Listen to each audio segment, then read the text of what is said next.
Teman-teman sekalian, dua pelajaran penting. Kegagalan itu adalah sebuah proses belajar. Ya, it's a learning process. Jadi kalau kita gagal, itu kita harus nyari tahu kenapa kita gagal. Sebabnya apa?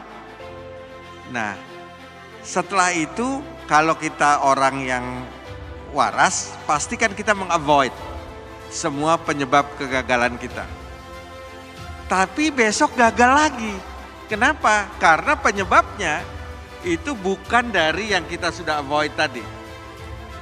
Ya, lalu kita avoid lagi. Lalu besoknya gagal lagi. Ternyata ada penyebab lain. Nah, proses inilah yang disebut learning process, proses belajar. Mengavoid terus semua penyebab kegagalan sampai akhirnya nggak ada lagi yang bisa menyebabkan kita gagal.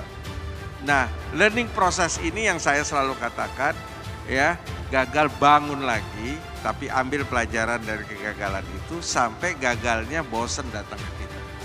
Bukan karena dia bosan, tapi karena kita sudah tahu, ya, penyebab kegagalan itu. Banyak orang tanya, ya, Pak Irul pernah ditipu? Bukan pernah lagi, sering.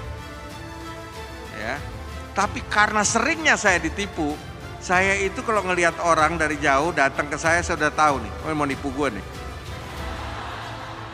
Bukan karena saya ahli nujum, tetapi karena begitu seringnya saya ditipu dan saya bisa mempelajari itu. Ini saya ingin selalu men-sharing dari kalimat-kalimat yang disampaikan teman-teman ini. Yang kedua, soal kuliah. Ya. Nah, jadi pendidikan kita di sekolah, di kuliah, itu memang tidak membuat kita melakukan segala sesuatu dalam kehidupan kita sukses karena hasil dari kuliah. Tapi kuliah itu memberikan kita pemahaman proses berpikir. Proses berpikir itulah yang sebenarnya membuat kita bisa menjadi sukses.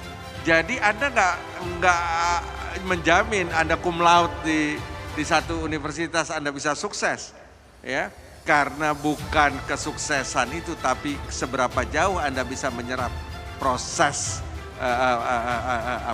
berpikir Anda itu dari proses kuliah yang Anda dapat, ya. Jadi ini sharing yang saya ingin juga tekanin kepada teman-teman kaum milenial yang ada.